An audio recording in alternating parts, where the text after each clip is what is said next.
आज Doubtnut app download करें। Doubtnut पर अपने सभी गणित, रसायन विज्ञान, भौतिक विज्ञान और जीव विज्ञान के डाउट्स का करो सफाया। बस प्रश्न की फोटो खींचो, एक ही प्रश्न को क्रॉप करो और तुरंत वीडियो सोल्यूशन पाओ। अभी डाउनलोड करें। हेलो दोस्तों, आपका प्रश्न है, जल का आयनिक गुणनफल सभी तापमानों पर स्थिर होता है। तो चलिए इस प्रश्न को हल करते हैं दोस्तों। ठीक है, यहाँ पे दोस्तों एक कथन दे रखा है और इसमें कह रहा है जल का आयनिक गुणनफल सभी तापमानों पर स्थिर होता है। और हमें बताना है दोस्तों ये जो कथन है ये सत्य है या असत्य है। ठीक है, तो दोस्तों जल का अणु जो होता है, ठीक है, वो क्या होता है H2O। अब अगर दोस्तों इस हम अगर इसको देखें तो ये H+ और OH- ये आयनों में इस तरीके से वियोजित होता रहता है। और आयन दोस्तों उसी समय पे, जिस समय ये वियोजित होगा उसी समय पे ये जल के अणु में भी परिवर्तित होते रहते हैं। तो ये इस प्रकार दोस्तों जल में आयन और अणु दोनों ही उपस्थित रहते हैं। और अब दोस्तों यहाँ पे अगर इस जल का ये जो है, ठीक है, इस अभिक्रिया के आधार पे जल का आयनिक गुणनफल अगर हम लिखें तो आयनिक गुणनफल को K से निरूपित करते हैं और ये होगा दोस्तों आयनिक गुणनफल H+ आयन की सांद्रता OH- आयन की सांद्रता बटे H2O की सांद्रता। ठीक है, ये दोस्तों जल के आयनिक गुणनफल हो होता है। ठीक है, जल का आयनिक गुणनफल ज्ञात करने के लिए ये सूत्र है। अब आयनिक गुणनफल ये दोस्तों क्या है, आयनन स्थिरांक है। के क्या है दोस्तों, यहाँ पे के है आयनन स्थिरांक। आयनन स्थिरांक स्थिरांक ठीक है, तो के क्या है दोस्तों, आयनन स्थिरांक है। अब अगर हमें दोस्तों जल का आयनिक गुणनफल ज्ञात करना है तो आयनिक गुणनफल होता है KW।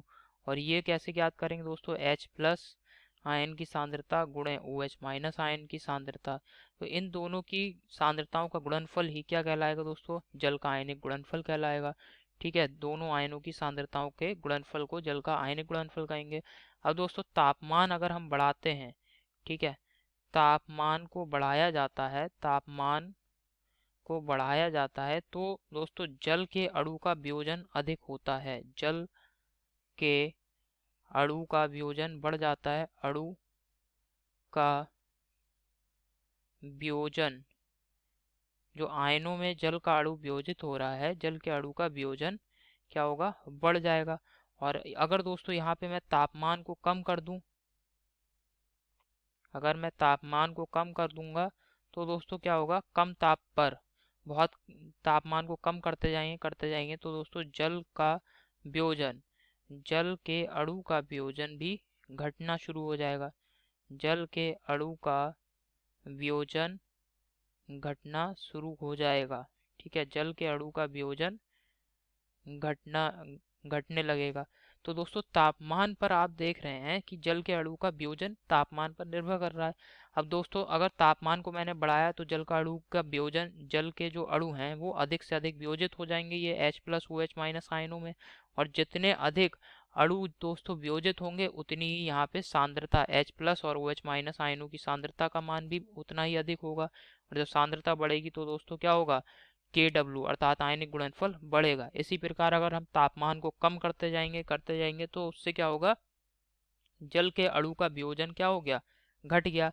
और वियोजन घटने से क्या होगा दोस्तों, H+ और OH- आयन आयन जो है वो कम बनेंगे, उनकी सांद्रता घट जाएगी, जिसकी वजह से जल का जो आयनन, ये है जल का आयनन स्थिरांक KW। ठीक है, जल का आयनिक गुणनफल KW, ठीक है, इसका मान क्या होगा, घटेगा। ठीक, तो तापमान पर यहाँ पे आप देख रहे हैं आयनिक गुणनफल निर्भर कर रहा है। तापमान को अगर मैं बढ़ा दूंगा तो आयनिक गुणनफल क्या होगा, बढ़ जाएगा। ठीक है, तो तापमान को अगर मैं बढ़ा दूंगा, तापमान को बढ़ा दिया जाएगा तो आयनिक गुणनफल KW का मान बढ़ेगा। और तापमान को अगर मैं घटा दूंगा तो आयनिक गुणनफल KW का मान घटेगा। तो दोस्तों आप देख रहे हैं यहाँ पे तापमान पर निर्भर कर रहा है।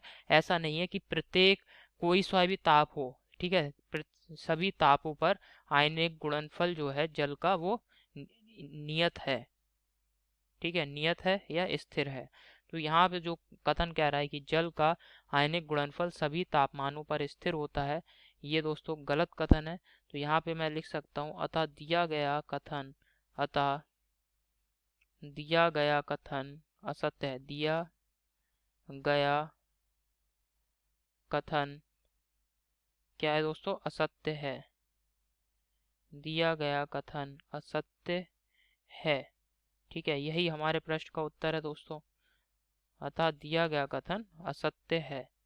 तो आशा करता हूँ आपको समझ में आया होगा। धन्यवाद। कक्षा 6 से 12वीं से लेकर नीट, IIT, JEE वो एडवांस के लेवल तक 1 करोड़ से ज्यादा छात्रों का भरोसा।